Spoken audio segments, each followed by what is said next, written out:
And again, I won't say names, but this manager was classic for this. But he goes on and starts going through his spiel before I go. And the room's packed with people. And he basically says, so we discovered that the potable water, so the water that you drink to the community, the drinking water versus the water that was reclaimed that was supposed to use for the sprinklers, that apparently the pipes were switched.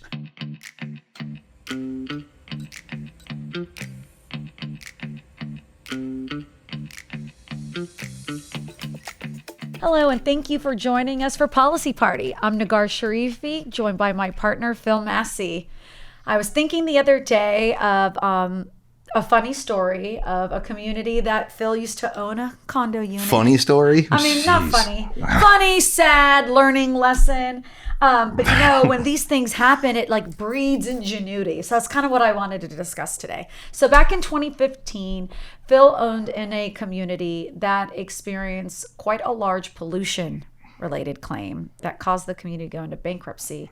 And Phil was not on the board at the time, but he looked at that as an opportunity to create a new insurance product for community associations. So Phil, I think you know what I am referring to. Yeah, I and do. And it is pollution coverage. So a lot of times I do get questions from our communities, why are we buying pollution coverage? And since this happened in 2015, I've personally dealt with several other pollution claims, but I thought, Phil, you can maybe share your experience. What was the impetus to us having created this product to be able to sell to our community associations? So my first 10 years in this business, no one sold pollution liability coverage. I mean, it existed, but you just didn't really see it in the condo space. And even when you wanted to try to get it, it didn't make sense. So no one really purchased it. It was a common exclusion on the liability policy. We had an association, again, I was not on the board at the time, but there was a pipe break and one of the units got flooded out by water from the pipe. And so the association, the unit, this was back during the kind of depressing part of the market where there was a lot of vacant units. Oh, yeah. So this particular unit was vacant, but the association couldn't let just water sit in there. So they hired an extraction company to come out and do restoration work and remove the water from the unit. When they did this, there was no power to that unit because the unit was vacant. So they brought in a generator and they put the generator in the unit and then ran the air blowers and dryers and all that other stuff. In their infinite wisdom, they did not vent the generator. So there were about 9, I think, other families in that building that, again, one of them went to the hospital with symptoms of issues. And the fire department realized what it was. They went in there kicking down doors, bringing people out of the homes. Basically, that carbon monoxide exposure from the generator poisoned everyone in the building. And can you explain? This wasn't like a high-rise building, right? This is like a type of building that we see a lot in the Orlando. 3-store garden style. It's 400-unit condo in Orlando, garden style, not anything that you would blink an eye at. It's everywhere. So something we commonly see across Central Florida. Yeah, and so that what ended up happening there, and just kind of walking everybody through it to see how this hurts the association. So the claims came in. There were 2 multi-million-dollar lawsuits from families, like children they said had like white matter in the brain. There's like all these things that come out from the carbon monoxide. It's a sad scenario, and obviously the attorneys are out. It's in full force there. So the association gets served these suits. What ended up happening though is that the association hired a vendor for this. So they kick it to the vendor, and the vendor is supposed to have coverage. What ended up happening is the vendor they hired did not have pollution or any type of environmental policy in place. Now, a good restoration firm should, but again, it's not standard general liability coverage. So a lot of times you're checking to make sure the vendors have general liability in case someone gets injured, but there's exclusions for this pollution stuff. You need an environmental policy if you're doing mold and removing water like that, because that's what the kind of claims can be. This particular vendor did not have an environmental policy, so they had no coverage. And then, of course, it flies up to us, and because we're still the serving. association hired them. Yeah, so we served the suit. We tried to tender the claim, but they basically went bankrupt, out of business. They didn't have no coverage to help us. And truthfully, even if they did, I don't think it would have gotten us out of it. But that was important. So the association gets it. The association files a claim under the general liability policy, but it's excluded for environmental issues. And the association had no pollution liability policy, so it was an uncovered claim. So what ends up happening is, the story on this is I was actually the insurance agent for the condo, And so I dealt with the claim being excluded and was like, wow, I've never seen something like this before. It's early days. We never sold those type of policies, and I didn't see anybody else have it.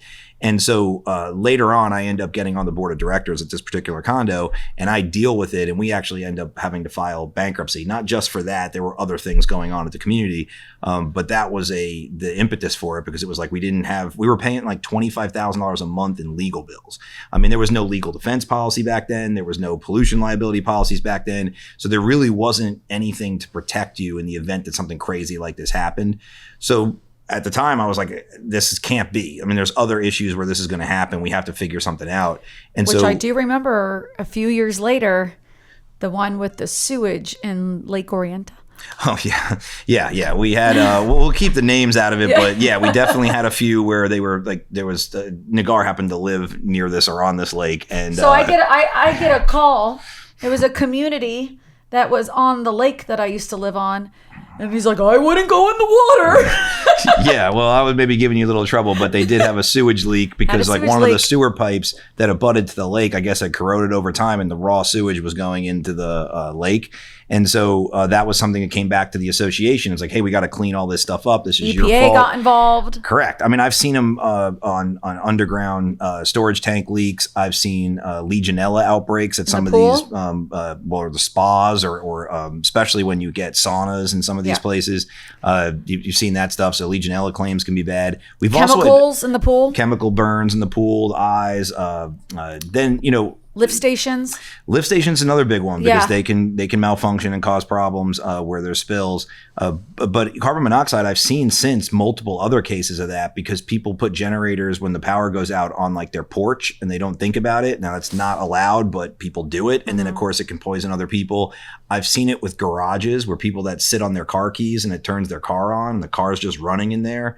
And there's been carbon monoxide claims from that. So anytime there's bodily injury due to like gases or pollutant or things like that's not covered by the standard general liability policy. So the pollution liability policy at least gives you some limit, and we've got options for limits that people can buy, but we started adding that. And then of course the legal defense policy, which is another thing we've done episodes on, can come in and pay defense costs in the event you don't buy the pollution policy. But either of those, or both are a good idea, because I don't know how you can guarantee you won't have one of these pollution claims. No, absolutely. And the cost to purchase that is not very much. And with overall premiums coming down, these are things that you can add to your program to enhance your coverages and not see an overall increase. I got another funny story. So I'll tell you this one because I feel like this is one that I was sitting in a board meeting. You kind of, everybody can relive this. It's in this business, but I'm in the board meeting and the manager goes on. And again, I won't say names, but this manager was classic for this, but he goes on and starts going through his spiel before I go.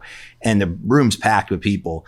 And he basically says, so we discovered that the potable water, so the water that you drink to the community, the drinking water versus the water that was reclaimed that was supposed to use for the sprinklers, that apparently the pipes were switched. And so they fixed it, right? And he's like, so we fixed the issue.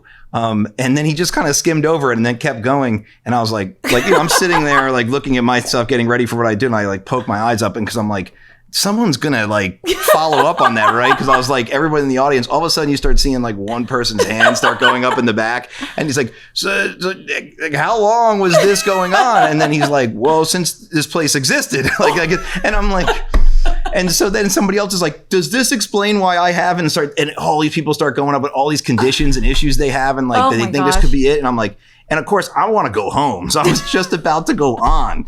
And so it was right before I was about to go on the insurance. And it's turned into like it just devolved into like, how has this been happening? Like, and ladies and gentlemen, this is why you should buy a pollution policy. Well, it was just one of those things. But I mean, I've seen, also trucks, like tanker trucks would spill near properties and clean up from that. So there's a lot of reasons. And it's just one of those things that people don't think about. Doesn't happen often. But obviously when it does, it can be significant. And and in Florida, our proximity to like retention ponds. Gets in the water easy. It gets in the water and the EPA gets involved.